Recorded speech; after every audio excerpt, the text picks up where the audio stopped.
Okay, so today's lesson is on capitalism, or today's lesson was on capitalism. I'm done with all the classes. I'm going to just do this by myself with no students today, so it's going to go a lot quicker, I hope. So, our objective today is to explain the development of economic systems and ideologies and how they contributed to change from 1750 to 1900. So, we're going to skip that. Remember, the Industrial Revolution has been exactly about that, about all types of change. The change from humans depending on renewable forms of energy like the sail boats, like the muscle of a human being or an animal, to depending on non renewable forms of energy like fossil fuels. Another change, we went from limited production by handmade goods and cottage industries and otherwise to mass produced goods created by machines. That's another change.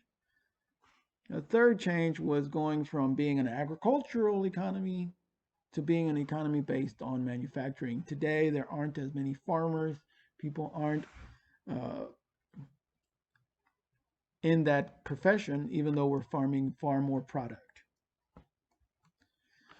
So if you go to your slides or you go to your notes and find this little box, right? We're going to skip all this because that's life. So find this little box here and let's go to this economic system. The definition of capitalism is an economic system, more of an ideology, which seeks profit. People want to get profit and they control the factors of production to make goods available for the free market. That's the definition. Characteristics, like I said, private citizens owning the factors of production. Those factors of production are resources, technology, and labor. In order to get those things to the free market. What's so free about the free market? Well, let's say I have a factory and I make these shirts, right? I am free to sell those shirts to anyone at any price. So if I want to set my shirt price at $1,000, I'm free to do so. That's what makes it a free market. You are also free to purchase either my shirt or the shirt over in this express store or another store for that matter. You are free to shop anywhere you want. That's why I can't set my price at $1,000. I have to set the price where I'll be able to compete with the other stores for your consumption. So for you to buy my product, that's the free market. You're free to buy and I'm free to sell with no intervention from the government. No intervention. It creates competition, innovation, and variety.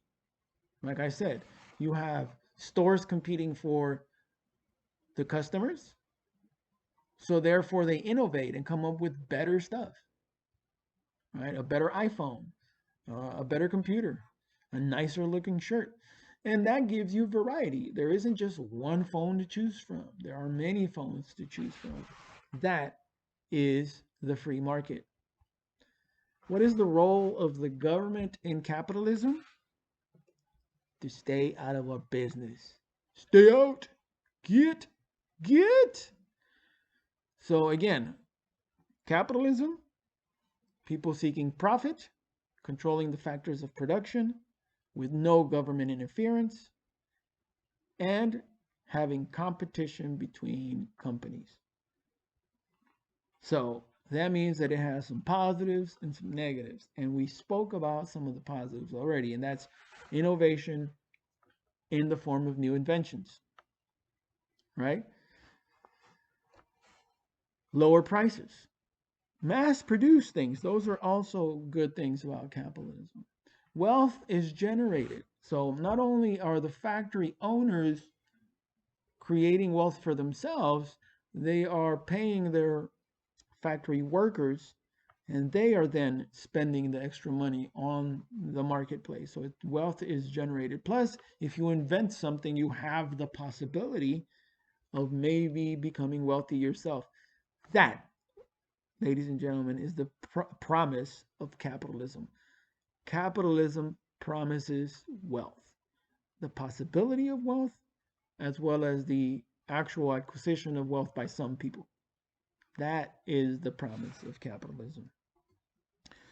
So, the countries that were capitalistic and created factories, we already spoke of them: the United States, Europe, Russia, and Japan. Once again, important in this capitalistic society is the factory system that we've already spoken about. Again, the owners, or the private owners, own the factors of production. They will produce, they will get the resources, the technology, and hire the workers and pay their wages to create mass produced things, right? It also creates a system where you have the managers to make sure that these guys keep working. Some of the negative things is that that factory system has some pretty horrible working conditions, as well as child labor, right? That's why if you look at this graphic organizer, once again, the managers are happy, the owner is happy, right? The workers aren't, because half of those workers are women and children that get paid half of the money that a regular person would. And if that child, that woman, or that man isn't doing the work, because there are no rules and no government intervention, they can be fired for any reason at any time, and they can be beaten. I mean, there's no rules, remember, no rules. No minimum wage, no amount of time that you work and you get to go get a break or a lunch even. None of that. No government intervention. So that fact that you don't have government intervention and that people are looking for profit only leads to some of these negative things, like child labor, like low wages, like terrible working conditions, not to mention the degradation of the environment. So this idea of profit making leads to people paying the lowest amount of money that they can to the workers, to give them horrible working conditions so they can work for long hours to make more stuff, and to things like child labor. And again, because there are no rules and no government intervention, you have also environmental degradation. It's not just a local thing. It's not just the local effects in capitalism that are important. We need to understand the worldwide effects of capitalism. Once again, what do we want from the global south in the capitalistic north? We want raw materials. Why? So that I'm going to give you a chance to get to this slide, so that the global north creates or turns those raw materials into manufactured goods, and then exports those manufactured goods cheaply into the global market, thereby increasing profits to the industrialized countries. So the job of the global south is to produce those raw materials. And in fact, the entire basis of the economy is those raw materials. Because you're not creating your own manufactured goods, you have to import those from the global north, and therefore you become dependent on that global north for the manufactured goods, as well as being a market for your raw materials. So let's use, for example, sugar and cotton. Cotton is grown in the global south and in the United States, in the southern colonies. Sugar is grown in the Caribbean, right? That is then shipped to the global north into those factories. Those factories create then the manufactured products, which are textiles and candy, and then sell those textiles and candy to the worldwide market, therefore creating profit to the global north. That is the change. If you remember, mercantilism to capitalism. That is the major change. What that does is it creates a power change, an economic balance of power that changes. If you remember, in the global tapestry time, which is 1000 to 1500, the major producers were China, India, right? And by the Industrial Revolution, it becomes major producers were the United States, Europe, um, and Japan, right? You got China way, way at the bottom. So now, at this bottom piece, where the global south is dependent on the global north. So capitalism, is it good? Is it bad? Harmful effects? You need to make this decision. If you did not come to class today, you didn't get to hear other people's back and forth on what they thought about capitalism, whether it was good or bad. Some people thought it was very good. Some people thought it was very bad. Most people thought that, well, there's some good things and some bad things. Overall, it's this or that. It is up to you. Just have a decision, write it down. All right. So we got another bit of change. Now we're going to look at um, changes in the society created and then institutional changes. So changes in the society. The society became a consumerist society that now had more leisure time. So in the global north, people had more time for leisure to hang out and do stuff. And people had extra money to consume things. So consumerism, right? People started wanting more, even though they already had. They started wanting things they didn't know they needed. They started feeling good about themselves when they bought. Those are the three things that advertisers want you to think. They want you to want things you don't need, to want things that you really know you didn't want, and to make you feel good about what you buy. Right?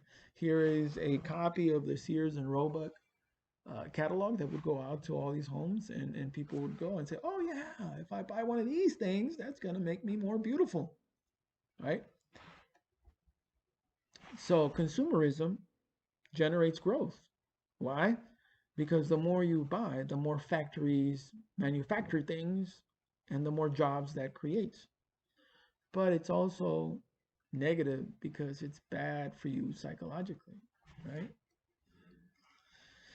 Yeah, sports and leisure. This was the beginning of spectator sports like cricket and baseball and rugby and football and soccer, cycling, right? People started cycling just for fun. But again, spectator sports. That means people were watching other people in sporting events. The most uh, famous sporting event or sporting events were horse races at that time. So things like biking and boating became popular, and athletics and professional sports came into being. They started constructing musical halls and parks, right? So again, leisure time consumerism. You want to say that this is good, but it was created by capitalism and the capitalistic society. Again, and another change is institutional change and the institutions of um, what do you call it? Of companies or corporations. And that came about because of the change from mercantilism, which said that the country would be strengthened due to trade and restricting trade with others, trying to export more than you import, trying to acquire as much gold as possible, and the colonies need to be there to provide those raw materials. So that's mercantilism. Then the Enlightenment hits, and you start thinking about things like no, no, no. The way the country is going to improve is through individuals' self-interest. That's how. And the purpose of capitalism is not just to get gold, it is to accumulate individual wealth. Gold and silver actually have no purpose other than being a symbol of wealth. Free trade is important and no government intervention is important. Those are the differences. That is the major ideological change. That is the major ideological change. And this is the major institutional change. A transnational corporation. Transnational corporations are companies that work across national borders. Their purpose is to gain wealth and power and influence. The way that they came to be is that investors buy stocks. That's part of the company. They invest in that stock because they want the profits from the company, and they don't want the negative things like the liability. That means that if you buy stock from Disney and Disney gets sued, you don't get sued for your house or your car. You only lose the money that you invested in that company. Those companies would tend to create monopolies. That means that they were the only ones controlling that one particular product. That is not good for capitalism, but it did lead to imperialism. Two examples that you're supposed to know are Unilever and HSBC. Now, HSBC, right here, is the Hong Kong, Shanghai based or a bank. It's based in Hong Kong, Shanghai, but it is actually, I think, British, Scottish, somewhere over there. And their purpose is to invest in other companies. It's a bank that invests in other companies and that then makes money for their bank and for their stockholders. The other one is Unilever, right here. Now, what does Unilever sell? They're not a bank, but they do sell all of this stuff worldwide. Right? They do sell all this stuff worldwide. So, what does this lead to? Imperialism, because these companies want to control the raw materials to create the products that you are consuming. Okay, so there it is. You should have taken notes. If you didn't, do so now.